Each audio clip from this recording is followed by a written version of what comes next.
की गेली अनेक वर्ष सोलापूरमध्ये एक मानव सेवेचं व्रत घेऊन काम करत आहे. विविध माध्यमातून विविध भागातून हे सगळ्या गोष्टी करत असताना कुठेतरी वाटलं की एकटा साकव किंवा एक छोटीशी पणती पूर्ण अंधार नाही पिऊ शकत, परंतु अशा अनेक पणत्या जर एकत्रित येऊ लागल्या तर कदाचित एखादा कोपरा नक्की उजळून निघू शकतो. म्हणून साकवनं अशा अनेक समाजाला दिशा देणार व समाजातील विकृतींना असेल, ज्या कमतरता आहेत त्या सर्व अंधकारावरती मात करणाऱ्या अनेक पणत्यांना एकत्रित करून सोलापूरकरांना सामाजिक क्षेत्रामध्ये काम करणारे सूर्य कशा पद्धतीनं काम करतात हे जाणून घेण्यासाठी इथं 2 दिवसीय या सामाजिक संस्थांच्या प्रदर्शनाचं आयोजन केलेलं आहे. आजच्या या प्रदर्शनाच्या या प्रसंगी आपल्याला उद्घाटक म्हणून म्हणजे पहिल्या वर्षी पद्मश्री रवींद्र कोल्हे, पद्मश्री स्मिताताई कोल्हे, दुसऱ्या वर्षी पद्मश्री गिरीजी प्रभूने, तिसऱ्या वर्षी पद्मश्री तात्याराव लहाणे आणि आता 4थ्या वर्षी पद्मश्री ज्यांना सीड मदर ऑफ इंडिया म्हणून ओळखलं जातं अशा बीज माता आदरणीय राहीबाई पोपेरे या उपस्थित आहेत. त्यांच्या हस्ते या कार्यक्रमात उद्घाटन होतं. तत्पूर्वी मी साको फाउंडेशनचे संस्थापक अध्यक्ष आदरणीय डॉक्टर जगदीश पाटील यांना विनंती करतो की त्यांनी आत्ताच्या या कार्यक्रमाचं प्रास्ताविक करावं. टाळ्यांच्या गजरामध्ये स्वागत करूया आदरणीय डॉक्टर जगदीश पाटील यांचं. उपस्थित सर्व मान्यवर, सहभागी सर्व संस्था, उत्सवदानाचा सामाजिक ऋण फेडण्याचा या साकव आयोजित उपक्रमामध्ये तुम्हा सर्व उपस्थितांचं मी या ठिकाणी मनपूर्वक स्वागत करतो. आज आपल्याला उद्घाटक म्हणून लाभलेलं व्यक्तिमत्व, अतिशय सोलापूरकर भाग्यवान आहोत आपण की एक मातीमध्ये उभून मातीसाठी काम करणारं अतिशय मोठं असं ऋषितुल्य व्यक्तिमत्व माननीय पद्मश्री राहीबाई पोपेरे आज आपल्या या उद्घाटनासाठी आपल्याला उपलब्ध झाले ही खरंच आपल्या दृष्टीने खूप मोठी गोष्ट आहे.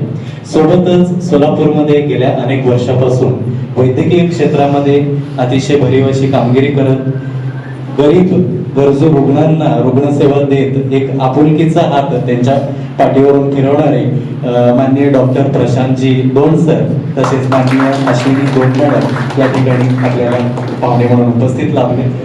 त्यानंतर अतिशय गरिबीच्या किंवा हलाखीच्या परिस्थितीमधून येऊन एक सामान्यांचं सर्वसामान्यांचं स्वप्न असतं आपल्या आयुष्यात कधीतरी एक छोटस तरी घर व्हावं आणि हे सर्वसामान्यांचं घर अतिशय गरिबीमधून येऊन त्या लोकांच्या स्वप्नाची पूर्ती करणारे असे युवा उद्योजक माननीय माऊली झांबरे सर या ठिकाणी आपल्याला उपस्थित झाले, त्यांचंही मी स्वागत करतो. आणि गेल्या अनेक वर्षापासून म्हणजे आपण एक बघतो की समाजकारण हा राजकारणाचा पायंडा म्हणतात, तर त्याला अगदी चुकीचं वाक्य ठरवून राजकारणातून समाजकारणाकडे वाटचाल करणाऱ्या आमच्या आदर्श मार्गदर्शिका चंद्रिकाताई चव्हाण या ठिकाणी उपलब्ध आहेत, त्यांचं मी या ठिकाणी स्वागत करतो.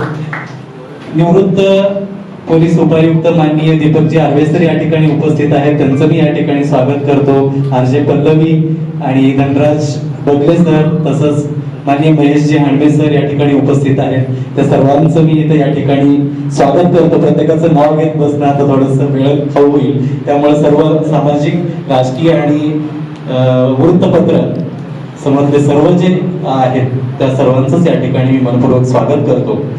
साको फाउंडेशन गेल्या 15 वर्षापासून सोलापूरमध्ये अनेक विषयावरती काम करत आहे. HIV पॉझिटिव्ह मुलं असेल, पॉझिटिव्ह प्रेग्नेंट महिला असतील, शैक्षणिक दत्तक घेतलेली एकल पालक असलेली किंवा पालक नसलेली मुलं असतील. सोबतच 31 डिसेंबरला आपण चलो एक कदम मानवता की ओर हा एक प्रबोधनात्मक उपक्रम सोलापूरमध्ये राबवतो. त्याचं किक पार्टी वगैरे अशा गोष्टींना तुम्ही फाटा देऊन जे रोडवरती मागून खाणारी लोक आहेत अशा लोकांच्या समेत तुम्ही नवीन वर्षाचं स्वागत करा अशा पद्धतीचं आवाहन करतो. सोबतच गुढीपाडव्याला आपण रोडवरती मागून खाणाऱ्या अशा 150 लोकांना आपली पारंपरिक जेवण जे पुरणपोळी, दूध, कटाची आमटी, भात, एक जोड चप्पल आणि पाणी बॉटल याचं आपण वाटप करतो, जेणेकरून त्यांना सुद्धा आपल्या या आनंदामध्ये सहभाग करून घ्यावं. हे सर्व करत असताना समाजामध्ये अनेक विषय आहेत ज्याच्यावरती काम करणं खरंच गरजेचं आहे, पण शेवटी प्रत्येकाला मर्यादा असतात, तसंच आम्हाला सुद्धा मर्यादा आहे.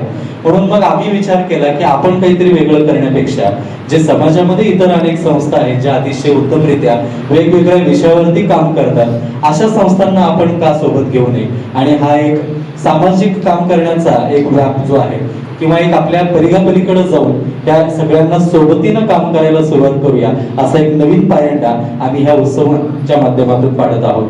सोलापूरमध्ये असतील किंवा गेल्या आता राहुलजींनी सांगितलं, आम्हाला ह्या चांगल्या कामासाठी पहिल्यापासून अतिशय पद्मश्री आणि सामाजिक क्षेत्रात असतील असे जे ऋषितुल्य व्यक्तिमत्व आहेत त्यांचे आशीर्वाद आम्हाला कायम मिळत राहिले.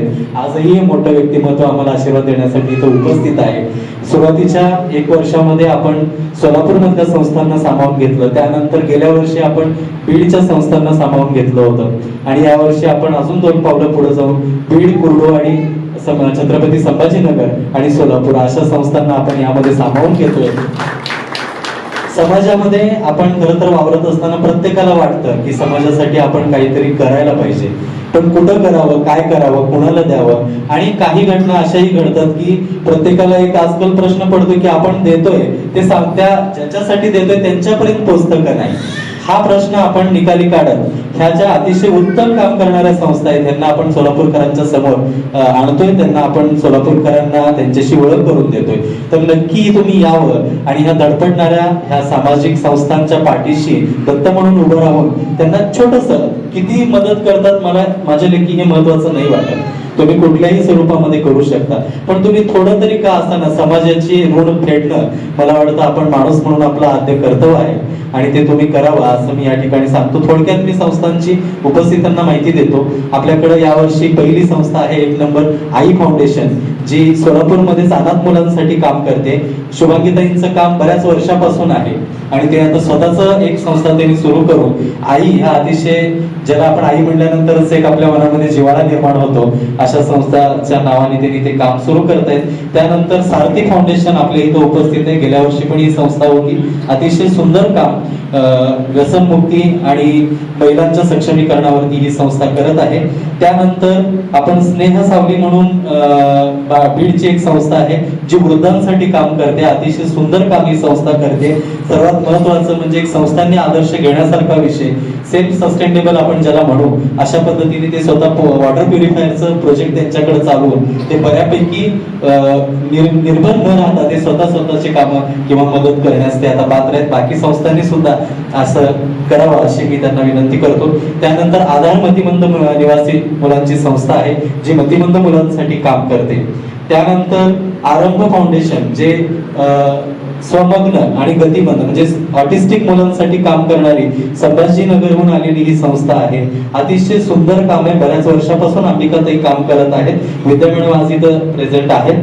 त्यांचं पुढचा अतिशय 1.5 करोडपेक्षा मोठा प्रोजेक्ट, जसं की आता मॅडमनी सांगताना सांगितलं की महाराष्ट्रातला पहिला ऑटिस्टिक मुलांसाठीचा निवासी प्रकल्प त्या सुरू करतायत. मला वाटतं त्यांना आपण मदत करणं खूप गरजेचं आहे.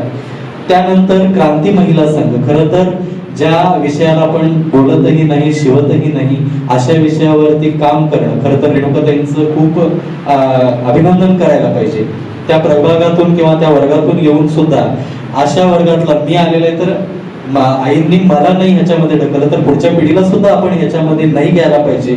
ह्या पद्धतीची जाणीव ठेवून महिला असून उभं राहून ह्या क्षेत्रामध्ये काम करणं काय दिव्य असतं हे मला वेळोवेळी त्यांच्याकडून कळतं. खरंच त्यांचं खूप अभिनंदन. त्याच्यानंतर कुर्डुवाडीवरून आलेली संस्था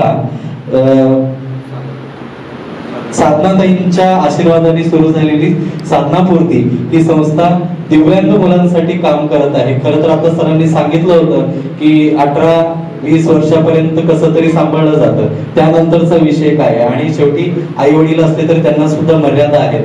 त्याच्यानंतर काय करायचं आणि या दिव्यांगासाठी काम करणं खरंच सोपी गोष्ट नाही आहे. आणि त्यानंतर राष्ट्रीय अंध फाउंडेशन जे खरं तर मी खऱ्या अर्थाने त्या लोकांना डोळस म्हणेन. मी त्यांचे 2 कार्यक्रम अटेंड केलेले आहेत. म्हणजे जेवढ्या नियोजनामध्ये आता आमच्या बऱ्याच त्रुटी राहिलेल्या असतील सुरू झाल्यापासून, पण त्यांचे कार्यक्रम एवढे नियोजनबद्ध होतात, कुठे इकडची काडी इकडं होत नाही. मला म्हणजे मी त्यांना त्या दिवशी पण म्हटलं की खऱ्या अर्थाने तुम्ही डोळस आहात आणि आम्ही अंध आहोत. खरंच अतिशय सुंदर काम ते लोक करत आहेत आणि मी पुन्हा एकदा सोलापूरकरांना कळकळीची विनंती करतो की ह्या धडपडणाऱ्या सर्व संस्थांना सॉरी अजून एक संस्था आपल्या इथं आहे पारधी मुलांसाठी काम करणारी पारधी जनजागृती समिती म्हणून जी काम करते. पारधी म्हणजे जे प्रवाहाच्या बाहेर पडली गेलेली मुलं आहेत त्या मुलांना हाताशी धरून काम करणं. खरं तर हे काम करत असताना समाज सुद्धा ह्या लोकांना त्रास देतो. म्हणजे सर्व देतात अशातला भाग नाहीये. कारण पारधी लोकांना पूर्वी एक ठपका पडलेला होता की ही लोक नाही चांगली आहेत आणि त्यांच्या मुलांना तुम्ही सांभाळताय तर तुम्ही पण त्यातलेच एक असू शकता. म्हणून प्रचंड रीतीने यांना त्रास झाला आणि या त्रासाला त्यांनी सामोरं जात एक चांगलं काम बीडमध्ये उभा केलेलं आहे. आणि सर्व संस्थांना आम्ही स्वतः भेटी देतो, त्यांचं काम समजून घेतो आणि मगच आम्ही साकवमध्ये त्यांना इथं प्रेझेंट करण्यास घेऊन येतो की कारण आपण लोकांना आवाहन करतोय की तुम्ही तुमचं दान या लोकांच्या जोडीत टाका. त्यामुळं लोकांचं दान अतिशय चांगल्या ठिकाणी प्रामाणिक काम करणाऱ्या संस्थांपर्यंत पोहोचावं ही आमची व्यक्तिशः एक प्रामाणिक भावना आहे आणि आम्ही ते निकष म्हणजे प्राधान्याने किंवा प्रामुख्याने आम्ही हे पाळलं जात.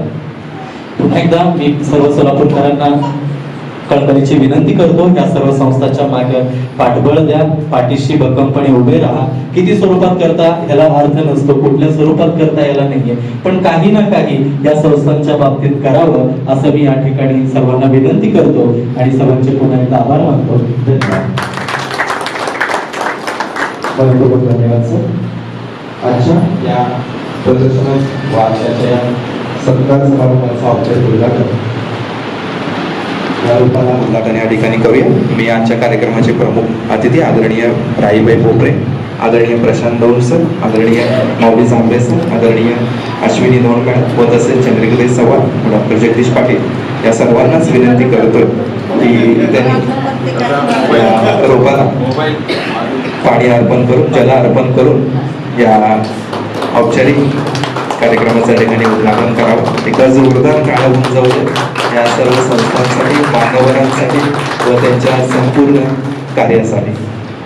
धन्यवाद. मान्यवरांनी आसनस्थान काम एवढं मोठं आहे की आम्ही त्यांना काय द्यावं. त्यांनी समाजाला एवढं भरभरून दिलंय पण आम्ही एवढं करू शकतोय म्हणून हे एक मानपत्र त्यांना आम्ही अर्पण करतो.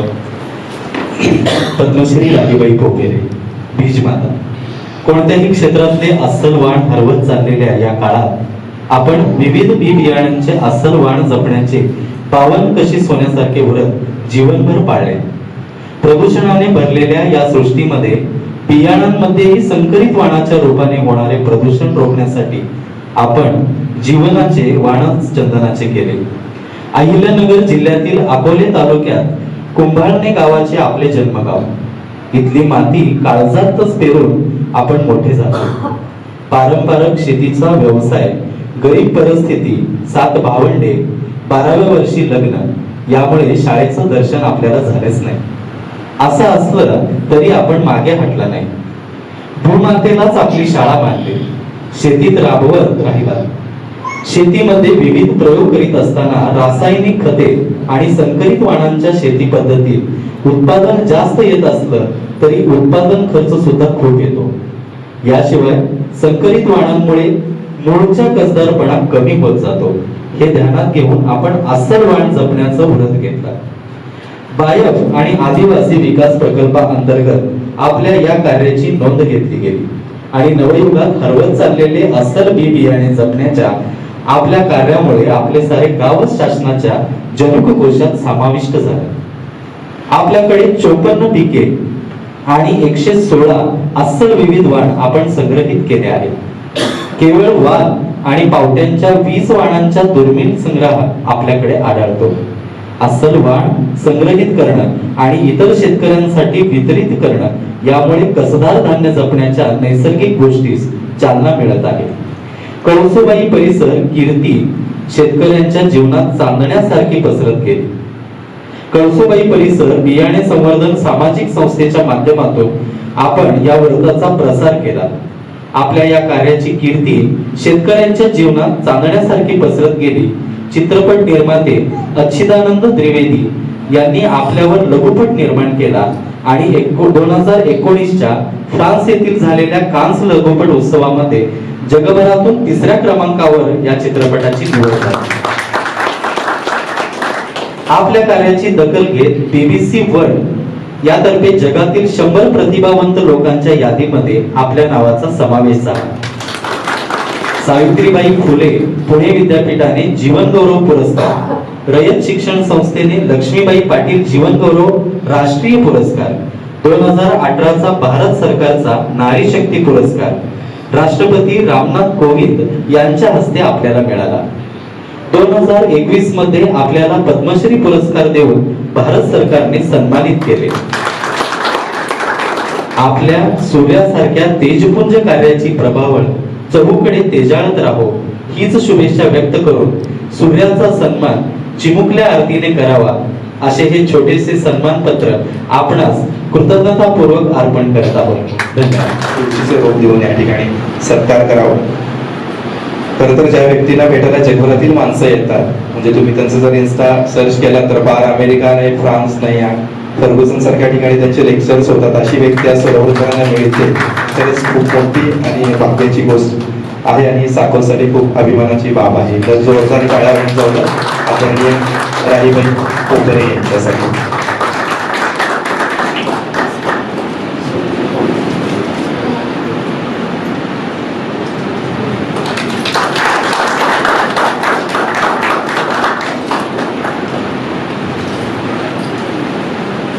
वैद्यकीय क्षेत्रामध्ये असताना सामाजिक जाणीवा जागृत होणं हे आजच्या काळाची खरं तर मी स्वतः वैद्यकीय क्षेत्रात असल्यामुळे मी अधिकारवाणीने बोलतो की हे खरंच गरजेचं आहे आणि सरांच्या माध्यमातून हे होत आहे हे आम्हाला खरंच आनंददायी आहे.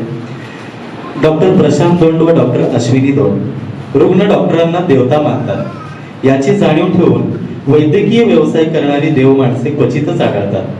डॉक्टर प्रशांत व डॉक्टर अश्विनी आपण दोघांनी रुग्णसेवेचे असेच देवव्रत आपल्या कार्यात जपले आहे.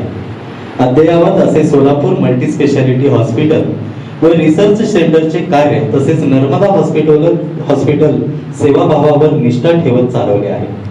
स्वभावतः संवेदनशील असलेल्या शांत प्रशांतजींच्या जीवनात अश्विनी रूपाने चांदणे आले. शेतकरी कुटुंबात जन्मलेल्या आपण आपल्या काळजात काळ्या आईची सेवा करणाऱ्या कष्टकऱ्यांबद्दल आत्मीयतेची बीजे पेरलेली आहेत. म्हणूनच आपण आपल्या दाम्पत्य जीवनात जगावेगळे आहात व जगावेगळे असा संदेश आपल्या कार्यातून समाजाला देत राहिलात. निरोगी जगा, रोगापासून वेगळे असा संदेश देत वैद्यकीय सेवा व्यवसाय करत आहात. कुंकुवाचे निर्मिती केंद्र म्हणून केम सुप्रसिद्ध आहे. आता डॉक्टर प्रशांत दोंड डॉक्टरांचे गाव म्हणून केम ओळखले जाईल. एवढी कीर्ती आपण उभयंतांनी नक्कीच मिळवली आहे असे गौरवाने म्हणावेसे वाटते. संगमेश्वर कॉलेजमध्ये आपले शिक्षण झाल्याने सोलापुरी मातीशी असलेले आपले नाते आपण अश्विनी ग्रामीण रुग्णालय कुंभारी येथे रुग्णसेवा करत जपत आहात.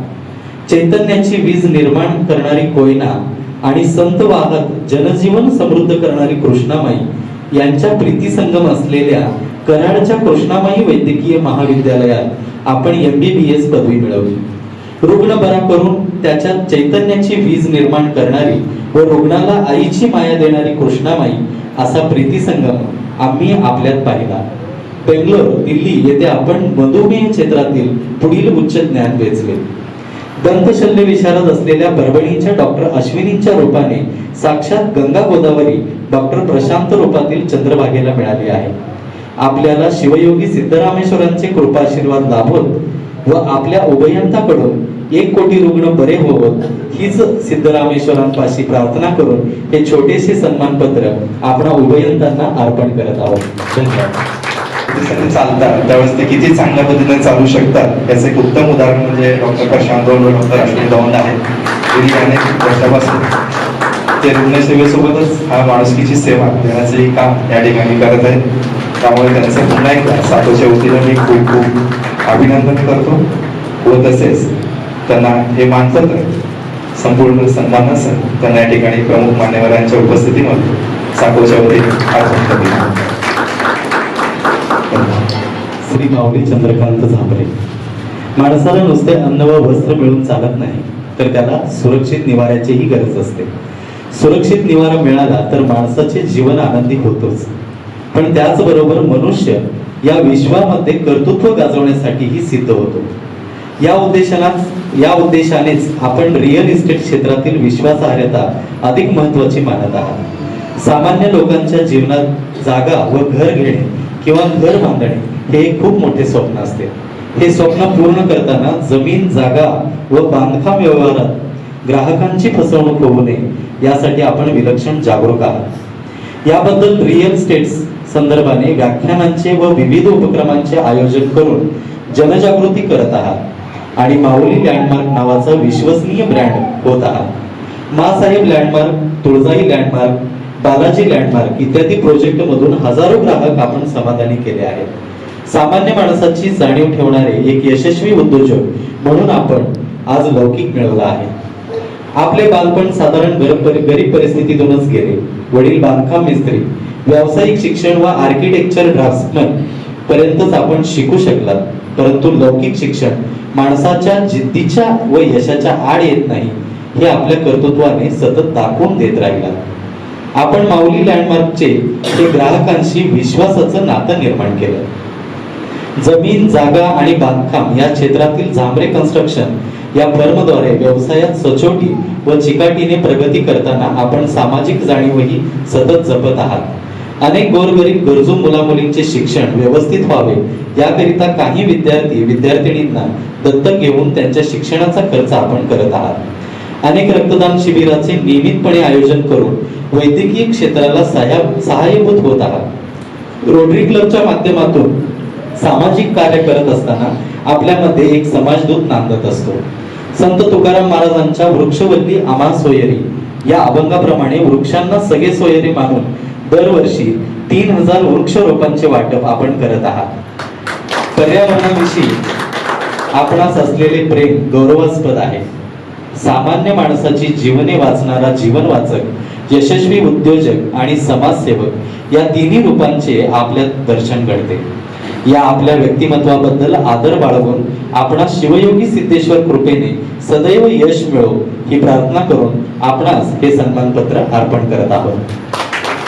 बाहेर घेत आहेत, त्यामुळे त्या दोघांचाही सन्मान त्या ठिकाणी साको फाउंडेशनच्या वतीने त्या ठिकाणी संपन्न होतो. आदरणीय माऊली झांबरे व त्यांच्या सौभाग्य पत्नी व त्यांची आता छोटीशी मुकली सुद्धा या सगळ्या संस्कारांनी बहरत जाईल आणि तीही असं एक चांगलं विश्वासाचं पाऊल व माहिती सावली सोबत येणाऱ्या काळामध्ये नक्की येईल असा विश्वास त्या ठिकाणी वाटतोय.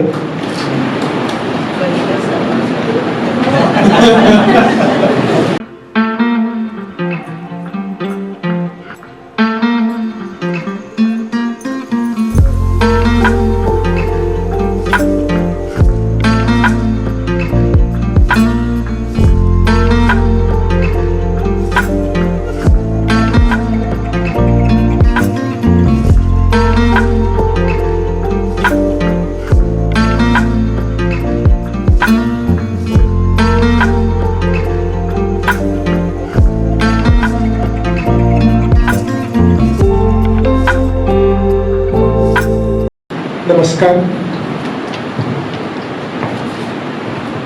मी डॉक्टर प्रशांत दोड, फिजिशियन, डायबेटोलॉजिस्ट आणि इंटेन्सिव्हिस्ट आहे.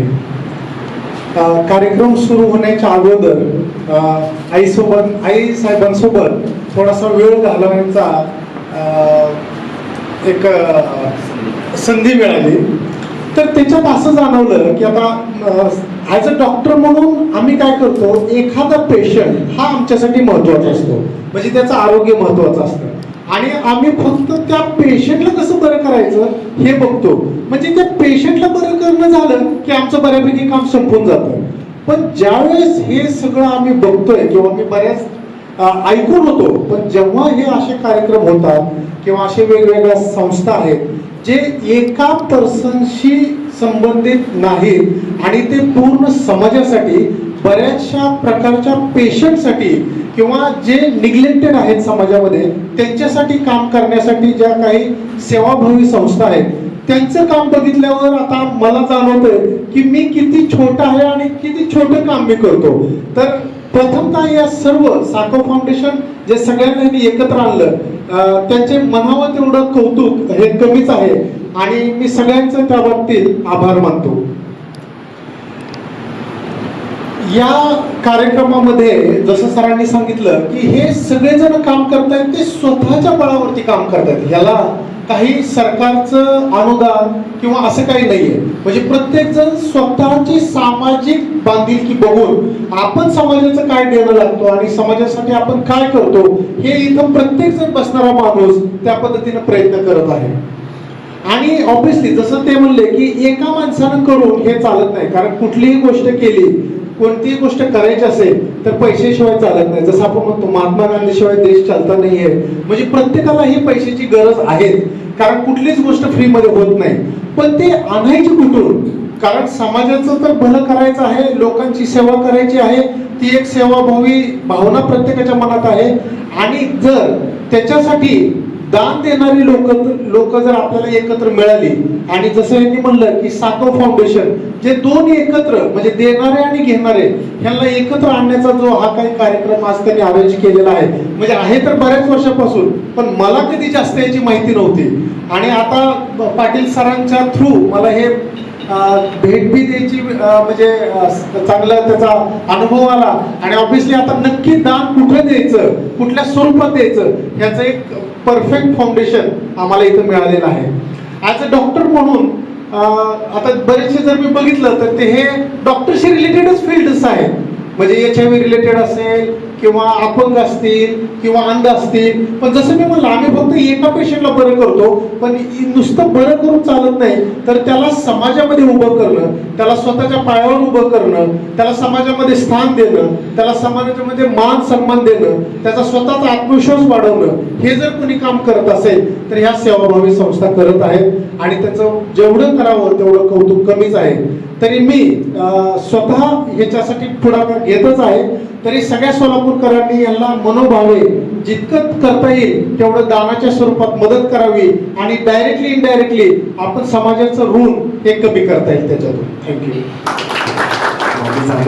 यांना मी विनंती करतोय त्यांनी आपलं मनोगत त्या ठिकाणी व्यक्त करावं. टाळ्यांच्या गजरामध्ये स्वागत केलं आदरणीय माऊली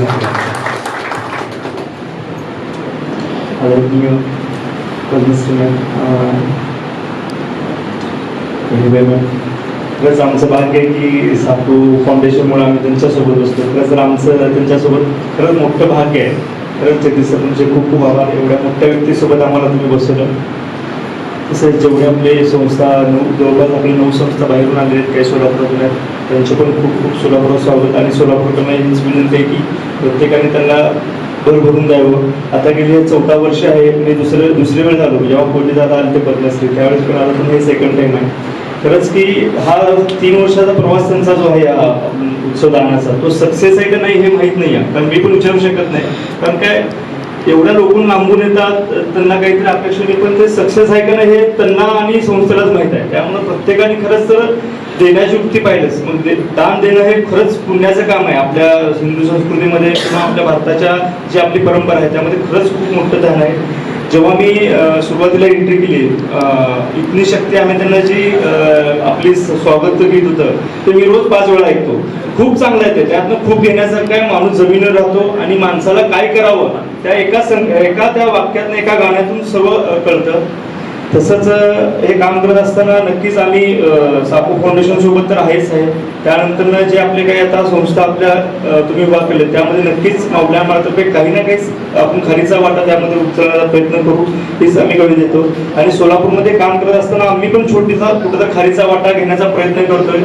माऊल्या मार्फतर्फे आम्ही रोटरीतर्फे दॉल्बी मुक्त सोलापूर टायटल घेऊन मागच्या वर्षीपासून आम्ही आलो सोलापूरमध्ये. मागच्या वेळी शरद तांदळे, विजेंद्र महाजन आणि गणेश शिंदे असे वक्ते आले होते. ह्या वर्षी पण आम्ही 31 जानेवारी 1 फेब्रुवारी 2 फेब्रुवारी हुतात्माला आम्ही घेतली व्याख्यानमाला. हे करत असताना विचाराची देवाणघेवाण व्हायला पाहिजे आणि विचारामध्येच माणूस घडतो. आतापर्यंत जेवढे आपले महापुरुष म्हणा, जे लोक घडलेत व्यावसायिक म्हणा, ते महापुरुषांमुळेच घडले. त्याच्यामुळे कुठेतरी देवाणघेवाण विचारांची व्हावी, ते खूप प्रामाणिक उद्देश होता. सर सांगत असताना मानपत्री असताना आम्ही जवळपास 1 लाख झाडाचा मानस केलेला आहे. गेली 3 वर्ष झाला आता आम्ही जवळपास 30,000 झाडं विजय दादा आमचे साक्षीला आहेत आणि ते झाडं जगलेत विशेष म्हणजे.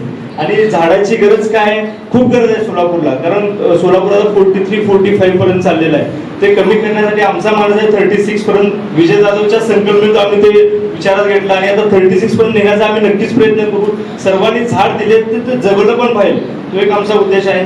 ते काम करत असताना आमचं ब्लड डोनेशन, जर आम्ही 6 महिन्याला एक ब्लड डोनेशन कॅम्प घेतो, कारण ब्लड हे कुठंच तयार होत नाही, ते शरीरामधनंच घ्यावं लागतं. त्यामुळे ब्लड डोनेशन जर 6 महिन्याला कवर होतो, मग आम्ही ब्लड डोनेशनचा कॅम्प घेतो. हे करत असताना सारखे आमचे मदती जे काम समाजामध्ये करतात त्यांच्यासाठी पण काम करण्याचं नक्कीच काम करतो. फक्त आमचा उद्देश आहे की जसं रतन टाटांचं नाव घेतलं की एक आपली एक भावना तयार होती, तसंच आमची सोलापूरमध्ये माऊल्यांमार्फत एक आदराची भावना तयार व्हावी आणि ते आपलं काम आहे हे आम्हाला एवढं वाटतं. त्यासाठी हे करतो आम्ही. आणि हे करत असताना खरंच अशा मोठ्या लोकांसोबत आम्हाला म्हणजे आज योग आला, त्याच्यासाठी मी डॉक्टर जगदीश सरांचं पूर्ण साको फाउंडेशनचं खूप खूप आभार मानतो आणि आम्हाला बोलण्याची संधी दिली त्याबद्दल थँक्यू. चव्हाण यांनाही विनंती करतो त्यांनी 2 शब्द या ठिकाणी बोलावे, तर टाळ्यांच्या गजरामध्ये स्वागत करा आदरणीय चंद्रकांत यांचं. त्या समा मंगलाचा आस त्याचा मूर्तीची, हात हाती घेत लावो शृंखला ही शक्तीची. या उक्तीप्रमाणे साको फाउंडेशन काम करते की माझ्याकडे काही आहे आणि मला अनेक लोकांना घेऊन काम करायचं आहे. आज इथं जमिनीत बी रोवून आणि पर्यावरण आणि आपल्याला शुद्ध हवासाठी ज्या धडपडणाऱ्या आपल्या माता राहीबाई भोपळे यांच्या उपस्थितीत आणि यांच्या आशीर्वादाने या सगळ्या सामाजिक संस्थांचं एकत्रीकरण आणि त्यांना एक पाऊल पुढे जाण्याची जी संधी साकवच्या माध्यमातून माऊली आणि दौंड सरांच्या सहकार्याने हे सगळं जे एकत्र काम करतात या सगळ्या कामाला आमच्या खूप खूप शुभेच्छा. खरं दरवर्षी मला बोलवलं जाते, दरवर्षी मी कुठे ना कुठे बाहेर असते. आज नक्की सोलापुरात होते आणि नक्की आज जायचं आणि त्यांना शुभेच्छा देऊन हे भेटून यावं, आपल्यालाही काही घेता येईल. याच्यातनं घेणं म्हणजे ह्या जो वलय तयार झालाय या वलयमध्ये आपल्याला तो वातावरणामध्येही थोडा वेळ आपण राहिलो तर आपली नक्कीच वृत्ती बदलते आणि ही टिकून राहावी. त्याच्यासाठी मी इथे आलेले होते आणि मला खरं तिथं व्यासपीठावर बसवलं. ते सगळं तुमच्या सगळ्यांचा मुळे मला इथं बसता आलं आणि याच्यातनं मला आज काही घेता आलं. कारण समाजात काम करत असताना आम्ही जगदीश पाटील हे सगळे एकत्र काम करतो. क्षेत्र वेगवेगळी असली तरी दिशा आमच्या सगळ्यांची एकच आहे आणि सगळे जमिनीला पाय रोवून अनेक वर्षापासून काम करते. ते फक्त तुमच्या सगळ्यांच्या सहकार्यामुळे आणि सोलापूरकरांनाही आणि सोलापूरकरच नाही मराठवाड्यातूनही इथं जे संस्था आलेल्या आहेत त्यांच्यासाठी लोकांना मी आवाहनही करते की तुम्हाला जे काही देणं शक्य आहे हे आपण सगळ्यांनी इथं द्यावं आणि या लोकांना जे काम करतात त्यांच्या कौतुकाची थाप त्यांना आर्थिक स्वरूपातही करावी असे आवाहन करते आणि परत एकदा सगळ्यांचं आभार व्यक्त करून धन्यवाद देते. धन्यवाद. नावाजलेले 2020 साली पद्मश्री पुरस्कार प्राप्त आदरणीय बीज माता पद्मश्री राहीबाई पोपरे, टाळ्यांच्या गजरामध्ये स्वागत करूया पद्मश्री राहीबाई पोपरे यांचं. बसलेले मान्यवर, आता इथं मग 2 चिठ्ठ्या लिहून ठेवलेल्या आहेत पण ते मला काहीच कळत नाही.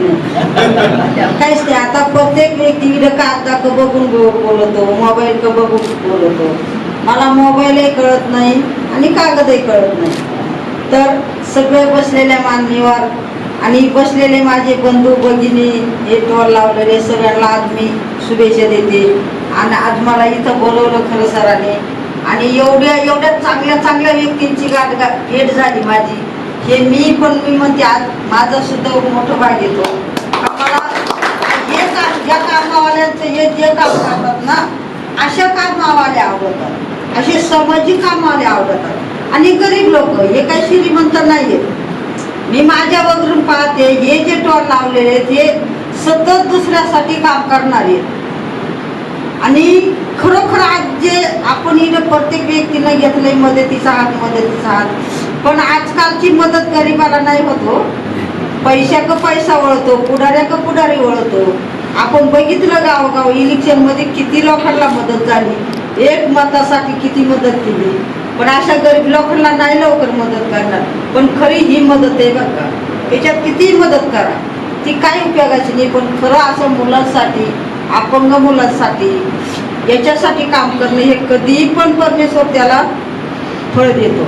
आणि मी जे काम केलं मी कधी पैशासाठी केलं नाही, कधी फायद्यासाठी केलं नाही. माझं तर कितीतरी दुर्गम भाग आहे. ते तिथले टॉलवाले भाऊ म्हणले होते का मावशी मी तुमच्या गावाला आलो होतो म्हटले बघितलं कसा दुर्गम भाग आहे. कारण पोपट मी पण काम सुरू करताना मला लहानपणापासून फक्त समाजात चांगलं काम करायचं होतं. पण काय काम करत खूप गरिबी मधून माझ्या वडिलांची पण खूप गरिबी होती. आम्ही 7 बहिणी होतो, एक भाऊ होता आणि एक बहीण 9 महिन्याची असताना आई वारली. मग आई गेल्यावर सगळं जातंय ना प्रत्येकच बाळाचं. एक बहीण 9 महिन्याची असतानाच आई गेली आमची. मग त्या बाळाचा सांभाळ मी केला आणि लहानचं मोठं केलं. वडिलांना लाकडं विकून सरपणाच्या पाट्या विकून मोलमजुरी करून सगळ्या मुली त्यांनी वाढवल्या. 7 मुली होत्या. पण शिक्षण नाही घेता आलं कोणाला. फक्त आई वाढली, एक होती 9 महिन्याची आणि एक होती 2 वर्षाची. त्यांना शिक्षण घेता आलं आश्रम शाळेमध्ये. बाकी कोणाला शिक्षण नाही घेता आलं. पण वडिलांनी काय केलं, लहान होतो शेती काम शिकवलं, शेती माती हे शिकवलं. वडील पण शिकेल नव्हते, पण 1 महिन्याने 2 महिन्याने अशी जवळ बसवायचे सगळे मुलं आणि ते ज्ञानाचं शिक्षण द्यायचं. कधी गरीब समाजामध्ये कसं काम करायचं, कसं राहायचं, कसं वागायचं, कसं बोलायचं हे वडिलांनी शिकवलं.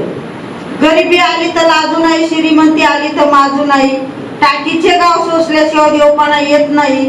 चांगल्या कामामध्ये मरून निघायचं पण सरून निघायचं नाही.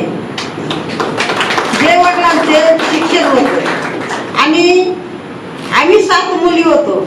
आता जरी आपल्या स्वतःच्या मुली चाल्यात, एखाद्या मुलीला सासरवाचा असला तर आपण म्हणतो दे बाई सोडून, आपण दुसरं लग्न करून घेऊ, नाही का.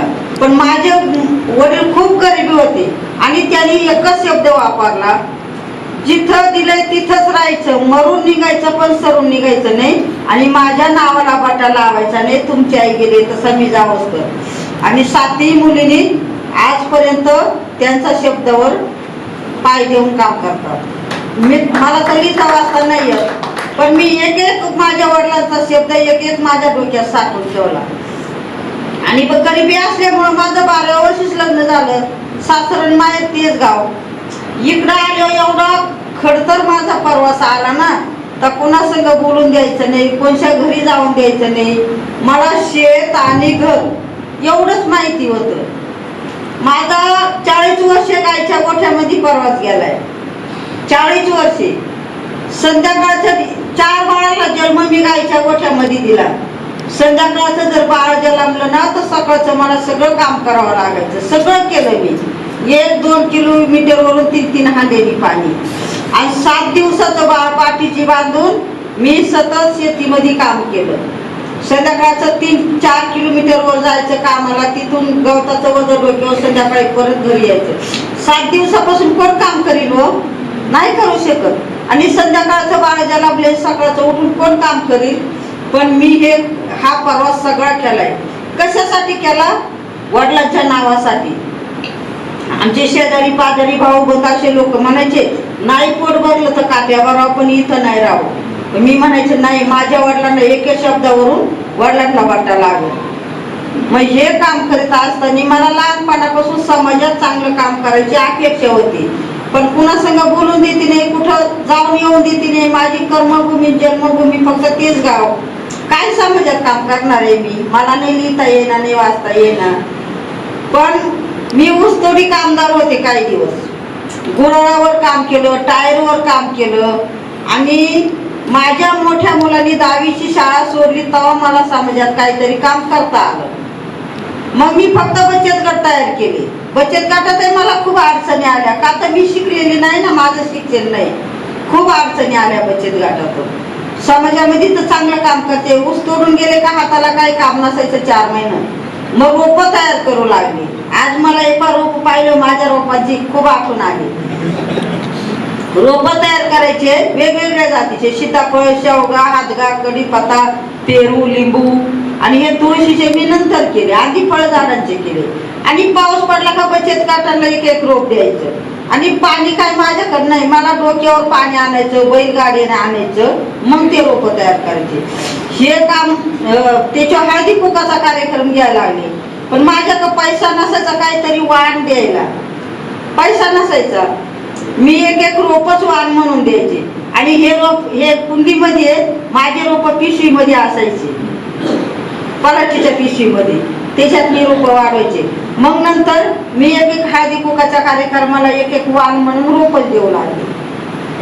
आणि ते काम करीत असताना बाईप संस्था तिथं आली आणि बाईप संस्था बचत गटाबरोबर वेगळ्या अर्थाने काम करीत होती. आणि मी त्यांच्या मार्फत हे रोपं देऊ लागले बाहेर गावाला. म्हणजे या रोपांपासून मला 4 रुपये भेटू लागले बाहेर दिल्यापेक्षा बाईप संस्थेला. त्या रोपांनिमित्त त्यांची माझी ओळख होती. मी शेतामध्ये हा अनुभव मी माझ्या स्वतःच्या घरात घेतला, स्वतःच्या शेतात घेतला. का मी 40 वर्ष गायच्या गोठ्यामध्ये काढले. मी 7 दिवसापासून काम केलं. बाळ जन्मल्यापासून सकाळपासून दुसऱ्या दिवसापासून काम केलं, तरी कधी गोळी नाही, औषध नाही, सुई नाही, दवाखाना नाही, कधी थकवा आला नाही. आणि आता तर खूप सुविधा निघाल्यात. का हो, आपली जर मुली डिलेव्हरी झाली तर आपण 2-4 महिने तिला घरातून बाहेर सुद्धा काढत नाही आणि 1-2 महिने खाटाच्या खाली पण उतरून देत नाही ना. आणि आताच्या ज्या मुली, पहिली मुलगी ह्या रूम मध्ये जर डिलेव्हरी झाली तर भीतीच्या त्या बाजूला माहिती पण होत नव्हती. आणि आता पहिल्या महिन्यापासून गोळ्या औषधं, काम नका करू, वजन नका उचलू, नाही का, तरी तिचं शिथिल. आणि शिथिल झालं एका दवाखान्यात तर बाळ जातं दुसऱ्या दवाखान्यामध्ये काचामध्ये ठेवायला, नाही का. मग हा प्रकार कसा आला? माझा स्वतःचा एवढा खडतर प्रवास. मग मला माझ्या घरामध्ये माझे नातू झाल्यावर माझ्या घरामध्ये बऱ्याच सुविधा झाल्या. केमिकल, शेतीमध्ये केमिकल खत आले, औषधं आले, हायब्रिड बियाणं आलं. तेव्हापासून माझ्याच घरात आजार सुरू झाले. मला 10 किलोमीटर 20 किलोमीटर पाठीची बांधायचं, पायी दवाखान्यात जायचं. एक दिवस विचार आला डोक्यामध्ये जाता जाता, आपला प्रवास एवढा कठीण होता तरी कधी दवाखाना माहीत नव्हता. आणि आता तर घरामध्ये सुविधा झाल्या. मग आता हे आजार येतात कुठून? मी विचार करीत दवाखान्यात गेले, विचार करीत आले. दुसऱ्या दिवशी माकवरला ना म्हणता बोलता माझ्या शेतीमध्ये फिरले, दुसऱ्यांची बाजूला शेती पाहिली आणि एका आंब्याच्या झाडाखाली बांधव बसले. दुपारी 11-12चा टाइम होता. आंब्याच्या झाडाखाली बांधव बसले. तिथं विचार करू लागले मी, आजार कुठून येतात, म्हणजे हे मी शोधू लागले. मग त्या आंब्याच्या झाडाखाली बांधव बसला असताना माझा असा विचार आला का आपल्या शेतीमध्ये आपण पहिले कोणतं बी पेरत होतो, आता कोणतं पेरतोय. पहिले कोणते पिकं होते, आता कोणते पिकं घेतोय.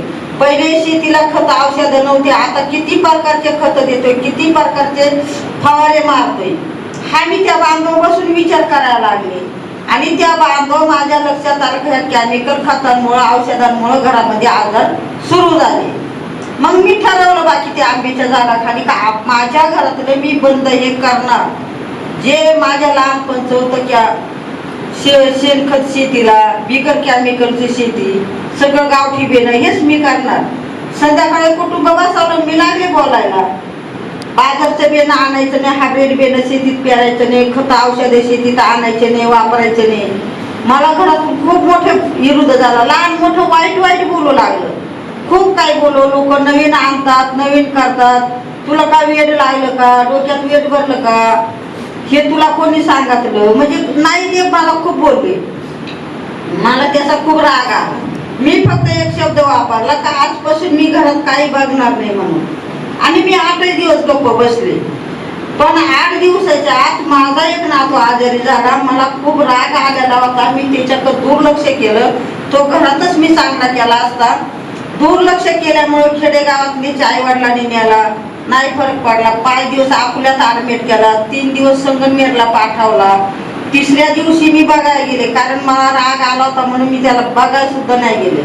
पण तिथं ते बाळा पाहिलं, एवढी त्याची कठीण परिस्थिती का मला असं वाटलं का हा माझा राग मलाच कामी आला म्हणून. आणि तिथून ते बाळ 4थ्या दिवशी नाशिकला पाठवलं. पण असा प्रवास आला का जवळ 1 रुपया सुद्धा नाही राहिला दवाखान्याला. मग आता काय करायचं? एकच लग्नाचं मंगळसूत्र होतं गळ्यामध्ये, ते नाशिक मध्ये मोडलं आणि तिथून तेव्हा मुंबईला नेलं केमच्या दवाखान्यात. पण तिथं मला मग भरपूर नातेवाईकांनी मदत केली, तुमच्यासारख्या लोकांनी सुद्धा मदत केली. 1.5 महिना ते बाळ दवाखान्यात होतं तर 1.5 लाख रुपये मला त्या टायमाला लागले. घरी आल्यावर मला पिकाची शेती गहाण ठेवावं लागले. आवताचे बैल विकल्या गेले, म्हशी विकल्या गेल्या. पण लोकांचे पैसे मी दमादमाने नाही ठेवले. आणि तिथून पुढं माझं कुटुंब मी सांगेल तसं ऐकायला लागलं. मग मी सगळं बी काही बी माझ्याकडे होतं, काही बी मी गोळा करायला लागले. जे मला बालपणचं गावठी दिसल ना तेच आणायचं. कोणाकडून एक बी आणली, कोणाकडून 2 आणले, कोणाकडून एवढे दाणे आणले. माझ्या पुरतं मी सेंद्रिय पद्धतीनं करू लागले. माझ्या घरातले आजार कमी दिसू लागले.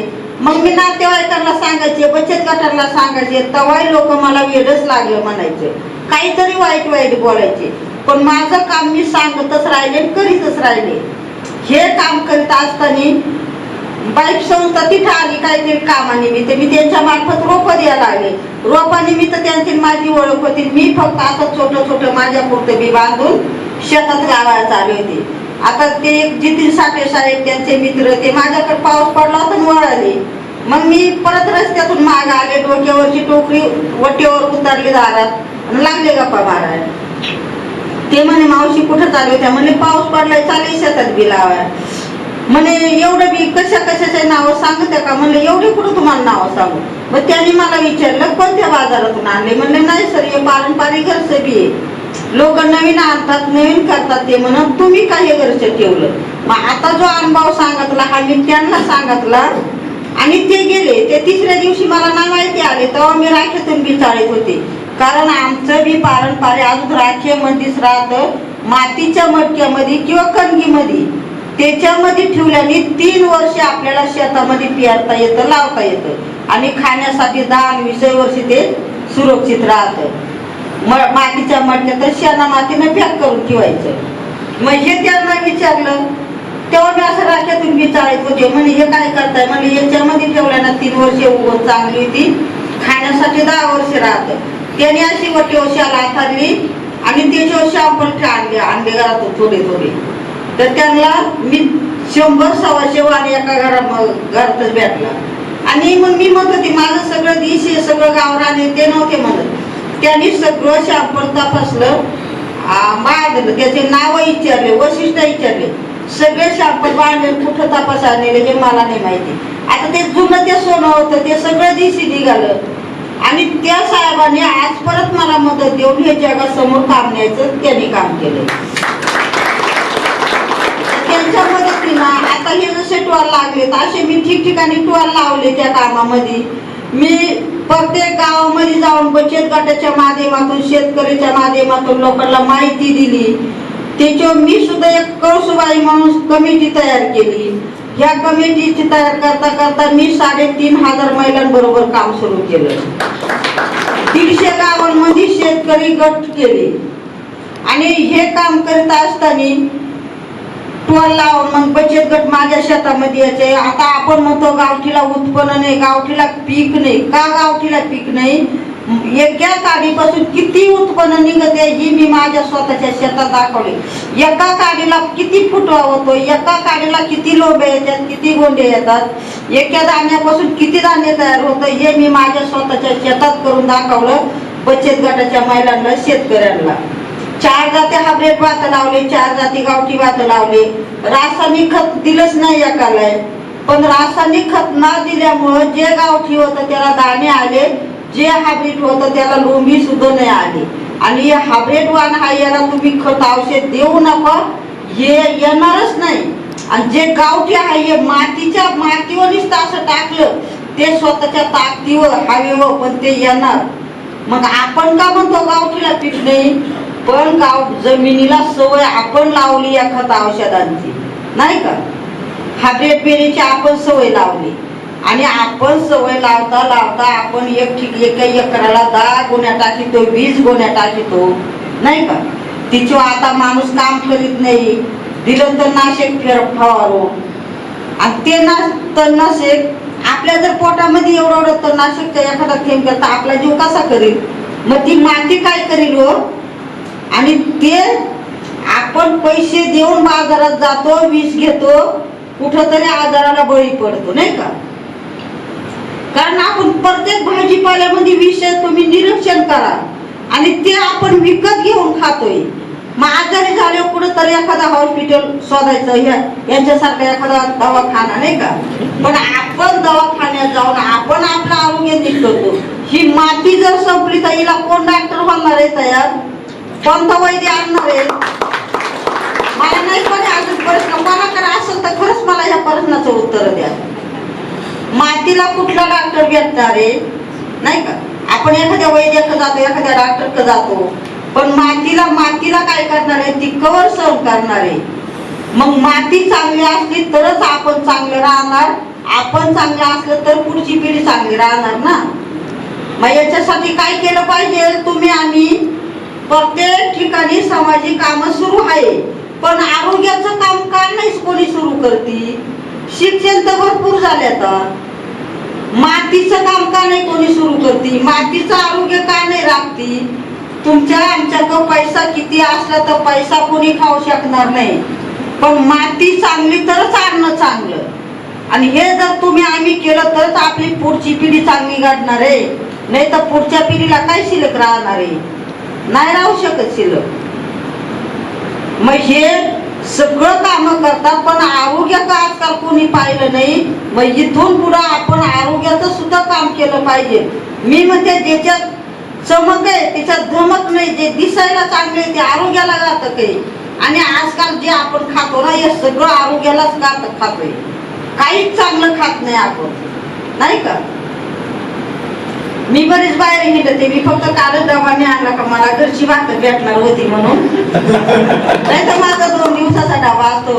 मी हॉटेलमध्ये जेवायला जाते नाही म्हणजे आता मला 24 तास फिरावं लागत आहे. मी जाते पण तिला चपाती मागल, ज्वारीची भाकर, बाजरीची भाकर आणि कच्चा कांदा आणि हिरव्या मिरचीचा ठेचा हे मी हॉटेलमध्ये मागून खायचे. नाहीतरी खावंच लागते, पण मला एक सुद्धा गोड लागत नाही. आणि त्या 10 वाट्या आहेत ना त्याच्यातली एकच पण चांगली नाहीये. मी सांगते एका ताटामध्ये हॉटेलमध्ये गेलो 10 प्लेटी असतात, 10 वाट्या असतात ना. मग त्याच्यातल्या मी तुम्हाला सांगते कळकळीची विनंती करून 4 भाज्या खायच्या तर तुम्ही 2च भाज्या खा किंवा एकच खा, पण आरोग्य चांगलं ठेवा आणि आरोग्याला जपा. हे माझं कळकळीचं विनंती आहे. आणि आपण तुम्ही आम्ही जर हे देशी बी जर वाचवलं. पहिले लोक बाजरी कापायला गेले तर 2 हाताने अशी कंस चोळीत होते आणि हाताने खात होते. ती बाजरी गोड होती. आताची बाजरी चक्की दळली तरी ती दळत नाही. मग जुनं ते सोनं पहिले 105 वर्षे, 107 वर्षे, 110 वर्षे माणसं जगत होते. आता का 50 ते 60 वर्षे येते नाही? काय विषय कमी झालं? कोणी केलं? पहिले लोक एक टाइम उपाशी राहत होते, पण भुकी म्हणजे भुकी होते पण सुखी होते. भुकी पण सुखी. आणि आता धावपळ जास्त झाली. आता याच्यामुळं माणसातली माणुसकी सुद्धा कमी झाली. हा एक अर्थ मी तुम्हाला सांगते. पहिले एखाद दिवस पाहुणे गेले तर एखादी रात राहत होते नाही का? तर सुविधा नव्हत्या काही, एकमेकाची सवाल साधित होते. एखाद्या एसटीत बसले, गाडीत बसले, मामा तुम्ही याला तळलेल्या भाजीला चव नाहीये. मग याच्यासाठी हे काम मी सुरू केलंय. पण हे माझ्या एकट्या रायबाईचं काम नाही, म्हणून मला वाटते प्रत्येक गावात एक रायबाई घडली पाहिजे. आणि मी एक छोट्याच्या झोपडीमध्ये 12 वर्षे काम केलंय. त्या झोपडीमध्ये गवत होतं, त्या झोपडीवर 12 वर्षे बेडकाथापण केली बाईकच्या मदतीनं. आणि नंतर मला खूप त्या कामाचा कमीपणा येऊ लागला.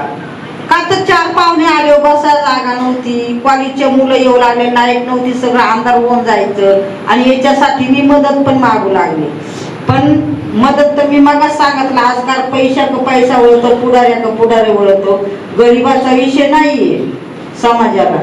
मग पुण्यामध्ये गेले, चकून पी आणला आम्ही, ते आम्ही हाताने लावलंय आणि त्याची भाजी आम्ही खातोय. त्याची चव वेगळी आणि बाजारातल्या भाजीची चव वेगळी.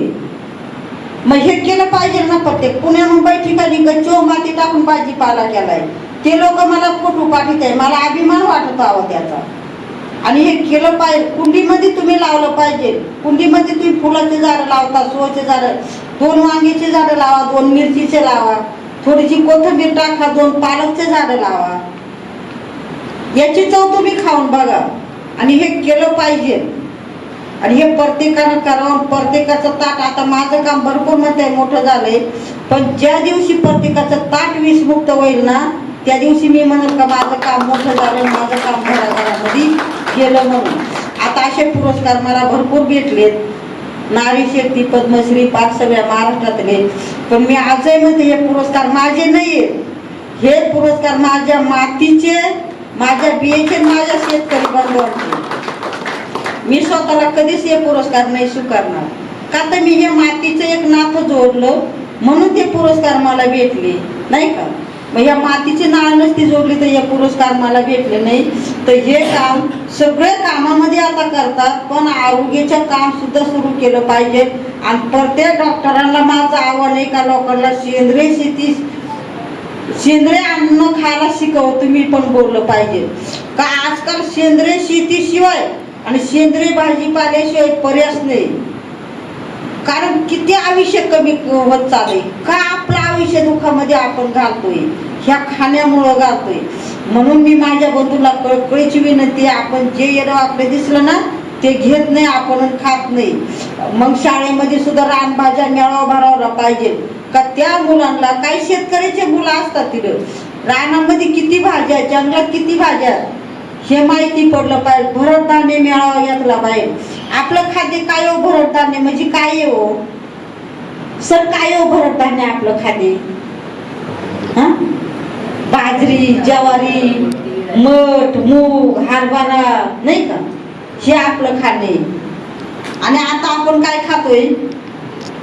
आहे का ज्वारी बाजरी राहिली का आपली? नाही राहिली ना. मग आपण काय खातोय आता? सगळं संकरित आहे ना. मग मी सांगते ज्याच्यात चमक आहे त्याच्यात धमक नाही. दिसायला चांगले पण ते आपल्या आरोग्याला घातक आहे. आजकाल तेच खाता. काय खायचं काय नाही खायचं आत्मोस्फिअर तुम्ही ठरवायचं, तुम्ही ठरवा. आणि तुम्हाला पाहिजे ते खा, नाही का. म्हणून आता एखाद्याला प्रश्न विचारायचा असेल तर विचारून नाही घ्या. एवढे बोलून माझे 2 शब्द संपवते. माझे फुटू नका घेऊ आता इकडून ठेव, पण विचार बाकी घरामध्ये घ्या.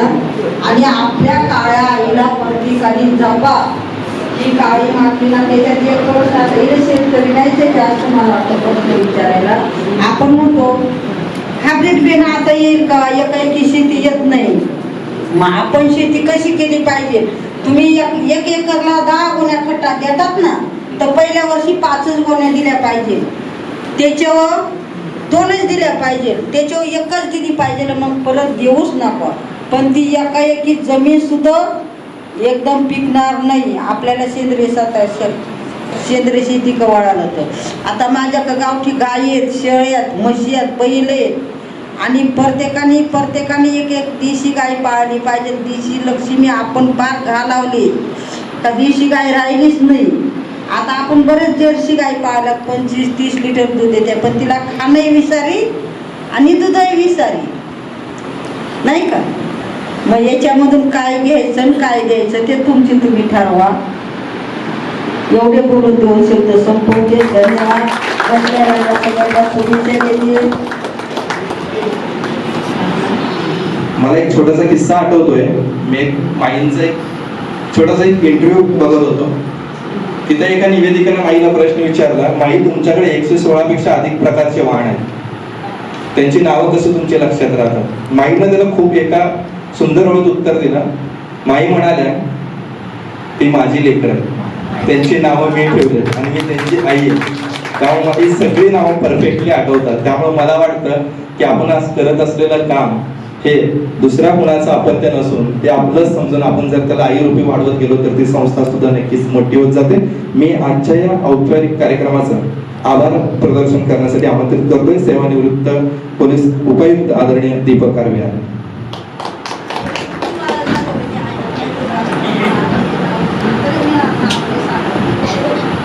जगदीश पाटील साहेब माझे सख्खे शेजारी आहेत, म्हणजे आमच्या फ्लॅटला आमच्या मिळाला. दहीवड्यानं झपाटलेला माणूस, म्हणजे समाजसेवा घरी कमी आणि बाहेर जास्त, कायम कुठल्या ना कुठल्या तरी सामाजिक कार्यामध्ये गुंतलेला माणूस आणि तळागाळातल्या माणसाची खरी गरज काय ही ओळखून काम करणारा माणूस. राहीबाईबद्दल काय ओळखलं जातं, ऋषीतुल्य व्यक्तिमत्व आहे. अनेक व्यक्तींनी त्यांच्याबद्दल सगळं काही सांगितलेलं आहे. त्यांनी आपल्या जीवनाचा जो काही इतिहास प्रवास आपल्यासमोर उलगडला, बरोबर सगळ्यांना आदर्श घेणारा आहे. आपण पाहतोय आज मातीपासून आपण लांब चाललेलो आहे. माती म्हणजे आपण बघतोय जे शेती विकून लोक घर बांधतायत, फ्लॅट्स बांधतायत, मोठमोठ्या स्कीम्स होत आहेत. आणि दुर्दैवानं मातीचं महत्त्व, शेतकऱ्याचं महत्त्व कमी व्हायला लागलेलं आहे. कारण भारत हा कृषीप्रधान देश आहे आणि शेती ही आपला बॅकबोन आहे. परंतु दुर्दैवानं या मोठ्या म्हणजे सेक्टरकडे आपलं दुर्लक्ष होत आहे. राहीबाईंनी आपल्या भाषणात अतिशय उद्बोधक आपल्याला वक्तव्य केलेलं आहे, मोलाचं मार्गदर्शन केलेलं आहे, खास करून महिलांसाठी, की तुम्ही जर काम केलं, कष्ट केलं तर तुमचं आरोग्य चांगलं राहील आणि घरचं खाल्लं तर तुमची तब्येत चांगलं आहे, डॉक्टर जाण्याची गरज पडणार नाही. हे कमीत कमी एवढं तरी लोकांनी, तरुण पिढीने लक्षात ठेवलं तरी सुद्धा आजच्या या कार्यक्रमाचा सार झाला असं म्हणता येईल. आणि या उत्सवदानाचा साकव हे जे नाव आहे हे जगदीश पाटलांनी सार्थ करून दाखवलेलं आहे. आपल्या अनेक कार्यक्रमात त्यांनी गरजू व्यक्ती, दान देणारा आणि दान घेणारा याची सांगड घालण्याचा प्रयत्न केलेला आहे आणि यातून खूप लोकांनी त्यांना आर्थिक, सामाजिक, इतर प्रकारे मदत केलेली आहे. या कार्यक्रमाच्या निमित्तानं व्यासपीठावर उपस्थित झांबरे साहेब, दौंड साहेब, त्यांच्या सहचारिणी, उपस्थित सर्व दानशूर व्यक्ती, मान्यवर, पत्रकार आणि या साकव फाउंडेशनसाठी सातत्याने मदत करणाऱ्या इतर संस्था, या सर्व संस्था आहेत, त्याचे सर्व कार्यकर्ते, सामाजिक कार्यकर्ते, पदाधिकारी, या सर्वांचं साकव फाउंडेशनच्या वतीनं मी आभार मानतो. आणि राहीबाईंनी खास वेळ काढून आपल्यासाठी या ठिकाणी आल्या त्याबद्दल त्यांचं मनापासून आभार आणि त्यांचं हे मार्गदर्शन, मोलाचं मार्गदर्शन सर्वांच्या लक्षात राहील आणि त्याप्रमाणे ते वागण्याचा लोक प्रयत्न करतील अशी अपेक्षा व्यक्त करतो. धन्यवाद. धन्यवाद. आज आणि उद्या 2 दिवस सकाळी 11 ते सायंकाळी 5 वाजेपर्यंत रक्तदान शिबिराचे आयोजन केलेलं आहे. तुमच्या सर्व मित्रांना सांगा आणि समोर एक दानकुंड ठेवलेले, ज्यांना गुप्त नाव न कळता ज्यांना कोणाला काही देणगी द्यायची असेल तर ते देऊ शकताय. आणि तुम्ही सगळेजण तुमच्या परीने सोशल मीडिया असेल, तुमचे फोन कॉल्स असतील, प्रत्येकाला समोर किमान एक 50-60 लोक तरी व्हिजिट करतील असं तुम्ही प्रयत्न करा. लक्ष्मी